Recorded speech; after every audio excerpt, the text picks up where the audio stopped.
ሰላም ሰላም እንዴት ናችሁ? የቻናላችን ቤተሰቦች እንደምን ቆያችሁ? ዛሬ ሳይኮሎጂ ከቻፕተር 2 የተውጣጡ ጥያቄዎችን ሚድ ጥያቄዎችን የምንሰራላችሁ ይሆናል ማለት ነው።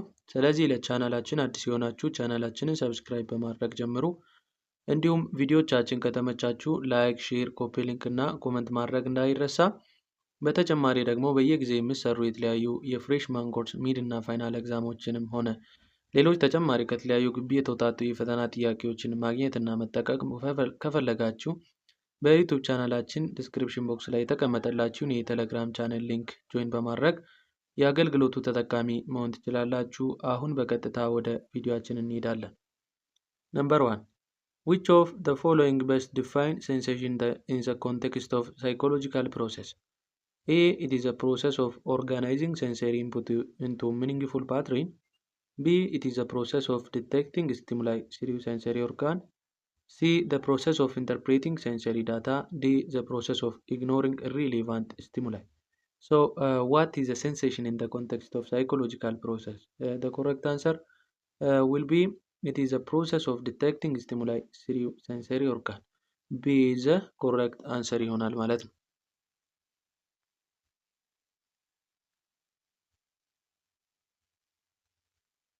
Number 2, what is the primary difference between sensation and perception?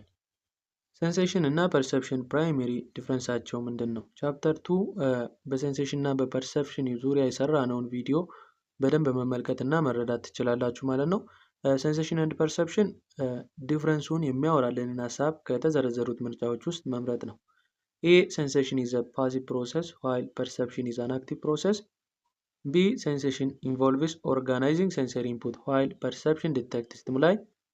C. Perception occurs before sensation in the brain. D. Sensation is influenced by memory while perception is not. The correct answer will be A. Sensation is passive process while perception is an active process መሆኑን መለየት መቻል አለብን። The correct answer will be A ይሆናል ማለት ነው።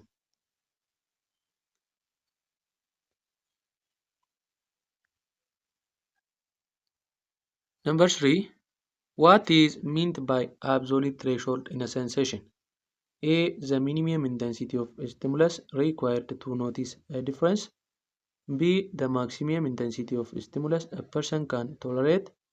C. The minimum level of stimulation that can be detected 15% of time. D. The ability to perceive stimuli in the presence of distraction. Absolute threshold በሴንሴሽን ኮንሰፕት ምን ማለት ነው? So absolute threshold is or absolute threshold ሌላኛው ስሙ sensory threshold ነው. It is a process in which the minimum intensity of a person an stimulation that a person can detect ሚኒሚሟ አንድ ሰው ዲቴክት ማድረግ የሚችላት የስቲሙለሷ ኢንቴንሲቲ አብሶሉት ትሬሾልድ ትባላለች ማለት ነው።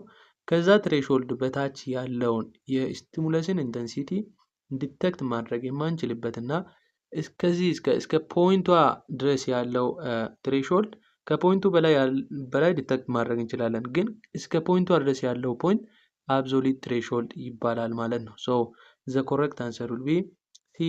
The minimum level of stimulation that can be detected 15% of the time የሚለው ይሆናል ማለት ነው።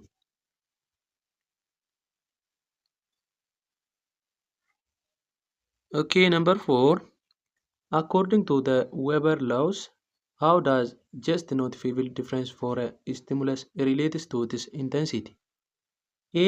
The just noticeable difference is directly proportional to the original stimulus intensity. B. GND is inversely proportional to the original stimulus intensity. C. The GND remains constant across all stimulus intensity. D. The GND is not affected by the intensity of stimulus. So the correct answer which relates the GND stimulus with its intensity will be the direct proportionality. So the correct answer will be A. The just noticeable difference is directly proportional to the original stimulus intensity. So A is the correct answer.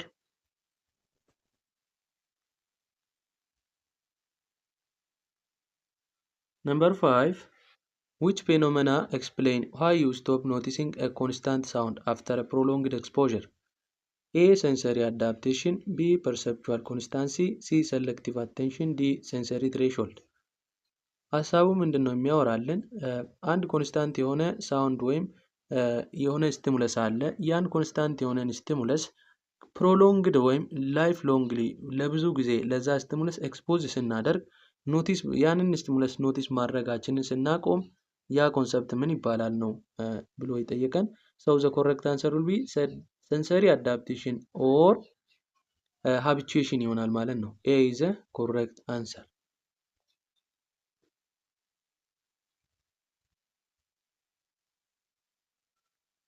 Number 6. What is selective perception and how does it influence attention? A. It is a process of detecting all stimuli equally and influencing perception of detail. B. The tendency to focus on certain stimuli while ignoring others. C. The ability to pay attention to all sensory input without bias. D. The process of organizing sensory input into a cohesive experience. So the correct answer which deals about selective perception and how does it influence attention will be B. The tendency to focus on certain stimuli while ignoring others. So B is the correct answer ይሆናል ማለት ነው።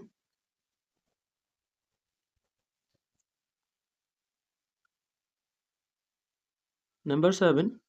How does attention shift during an activity according to the concept of focus and margin? A. Attention is fixed and does not shift throughout an activity. B. Focus on stimuli changes constantly and peripheral stimuli enter the margin of attention. C. All stimuli are equally focused on throughout an activity. D. Attention shifts only during moment of significant emotional reaction. The correct answer or the appropriate answer which deals about attention shift during an activity according to the focus and margin theory will be B. Focus on stimuli change constantly and peripheral stimuli enter the margin of attention. So B is the correct answer. Number 8. Which of the following external factor influence attention according to the text? A. The time of day. B. The novelty of stimuli. C. The individual mood. D. The previous experience of the perceiver.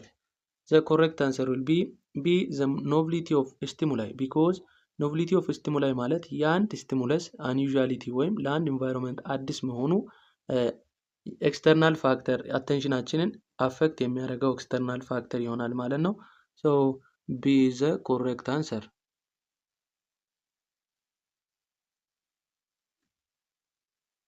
Number 9. What does the concept of perceptual constant refers to?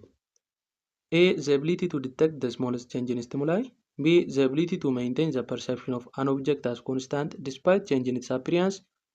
C. The tendency to focus on the most intense stimuli in the environment. D. The inability to perceive stimuli outside a certain threshold. So the correct answer which deals about concept of perceptual constancy will be B. The ability to maintain the perception of an object as constant despite change in its appearance. Due to this, B is the correct answer. ኦኬ ወደ አስረኛው ጥያቄ ከማለፋችን በፊት ቪዲዮቻችን ከተመቻችሁ ላይክ፣ ሼር፣ ኮፒ ሊንክ እና ኮመንት ማድረግ እንዳይረሳ። እንዲሁም በየጊዜው የሚሰሩ የተለያዩ የፍሬሽማን ኮርስ ጥያቄዎችንም ሆነ ሌሎች ተጨማሪ የፍሬሽማን ኮርስ ማቴሪያሎችን ማግኘት እና መጠቀም ከፈለጋችሁ በዩቲዩብ ቻናላችን ዲስክሪፕሽን ቦክስ ላይ የተቀመጠላችሁን የቴሌግራም ቻናል ሊንክ ጆይን በማድረግ የአገልግሎቱ ተጠቃሚ መሆን ትችላላችሁ። አሁን በቀጥታ ወደ ቪዲዮአችን። How does sensory adaptation contribute to survival? A. It allows us to focus on important stimuli while ignoring constant or irrelevant ones. B. It enhances the perception of stimuli even those are irrelevant. C. It can cause us to become more sensitive to stimuli after prolonged exposure. D. It helps us to detect change in stimuli more accurately. So the correct answer which deals about sensory adaptation will be A. It allows us to focus on important stimuli while ignoring constant or irrelevant ones. So A is the correct answer. Number 11. How does perception involve the organization of sensation? A. Sensation provides raw data, which is then organized by cognitive process to create meaningful experience. B. Sensation itself organizes the incoming stimuli into coherent pattern. C. Perception is purely sensory process without cognitive involvement. D. Sensation involves organizing pattern without the involvement of perception. So the correct answer which deals about the perception, how perception involved in an organization of sensation will be A. Sensation provide raw data which is then organized by cognitive process to create meaningful experience. So A is the correct answer. Number 12. What role does attention play in selective perception during complex situations such as football game? A. Attention causes us to ignore the most important element and focus on least relevant one. B. Attention causes us to focus on a ball carrier while other stimuli became less prominent. C. Attention remains constant throughout the game with no shift in focus. D. Attention allows us to remember every single stimulus during the game equally.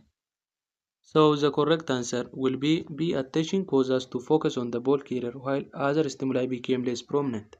B is the correct answer. Okay, number 13. What is the primary function of difference threshold in sensory process?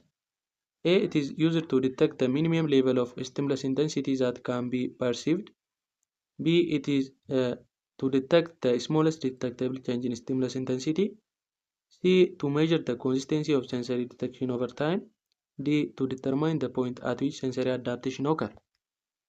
So the correct answer will be B. To detect the smallest detectable change in stimulus intensity is mainly deals about the function of difference threshold in sensory process. Due to this, B is the correct answer. Number 14. Which of the following best explain the phenomena of focus and margin in the context of attention? A. Focus refers to stimuli that are ignored, while margin refers to stimuli that are noticed. B. Focus refers to stimuli that are perceived vividly, while margin refers to stimuli that are only vaguely perceived. C. Focus refers to stimuli that cause a shift in attention, while margin refers to stimuli that stay constant.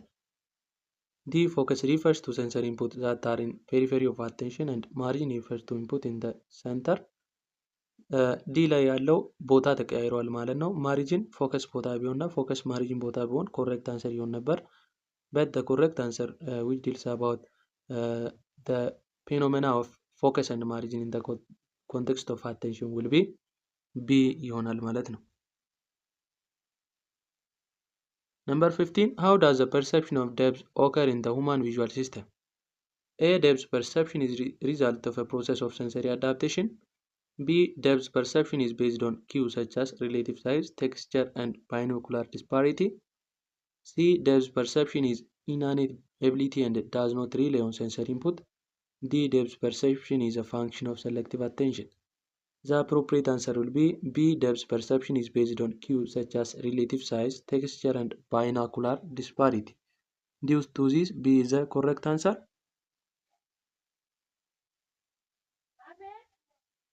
Number 16. What is the role of brain in transforming sensory input into perceptual experience? A. The brain merely detects stimuli and pass the raw data to sensory organ. B. The brain organizes and interprets sensory input to form coherent perception. C. The brain exclusively focuses on sensation of stimuli with involving perception. D. The brain eliminates sensory input that is irrelevant to perception. So the correct answer will be B. The brain organizes and interprets sensory input to form coherent perception is mainly deals about the transforming of sensory input into perceptual experience. Number 17. Why do individuals experience sensory and perceptual difference? A. Sensory and perceptual difference are entirely genetic and unaffected by external factors. B. Sensory and perceptual difference result from variation in physiological structures of the brain and sensory organ. C. Sensory and perceptual difference are solely influenced by individual bias and emotion. D. Sensory and perceptual difference are a result of cultural conditioning and personal preference. So the appropriate answer which deals about an individual's experience to sensory and perceptual difference will be B. Sensory and perceptual difference results from variation in physiological structures of the brain and sensory organ. So B is the correct answer. Number 18. How do sensory adaptation help us to prioritize important stimulus in our environment? A. By making us less aware of any stimulus over time. B. By causing us to stop perceiving intense stimuli altogether. C. By reducing the perception of constant and changing stimuli, allowing us to focus on new or changing stimuli. D. By preventing us from detecting stimuli that are too weak to notice. So the correct answer will be C ይሆናል ማለት ነው። ምክንያቱም ሴንሰሪ አዳፕቴሽን ማለት በኤንቫይሮንመንት ውስጥ ያለ ኮንስታንት የሆነ ስቲሙለስ አለ። ለዛ ኮንስታንት ስቲሙለስ ለፕሮሎንግድ ለሆነ ፔሪድ ኤክስፖዝድ ስንሆን ለዛ ስቲሙለስ የምንሰጠውን ሪስፖንስ ሪዲዩስ እያደረግን የምንሄድበት ፕሮሰስ ነው ማለት ነው። ሰው ይህን ሀሳብ የሚያመለክተው ምርጫ ሲ ይሆናል። Number 19. How does the concept of visual capture influence perception in ambiguous environment? A. Visual capture causes us to rely more heavily on auditory stimuli than on visual input. B. Visual capture occurs when vision dominates over other sensory input even in ambiguous situations. C. Visual capture explains why we ignore visual stimuli and focus on auditory information. D. Visual capture refers to ability of our brain to integrate sensory input seamlessly. So the correct answer will be B ይሆናል ማለት ነው። So mainly deals about the visual capture influence perception in ambiguous environment. Number 20, the last question of this chapter. Which process is critical for distinguishing between sensory data and the meaning derived from it? A. Sensory adaptation. B. Perceptual organization. C. Absolute threshold. D. Difference threshold. So the correct answer will be B. Perceptual organization is appropriate answer, which deals about the critical for distinguishing sensory data from the meaning derived from it.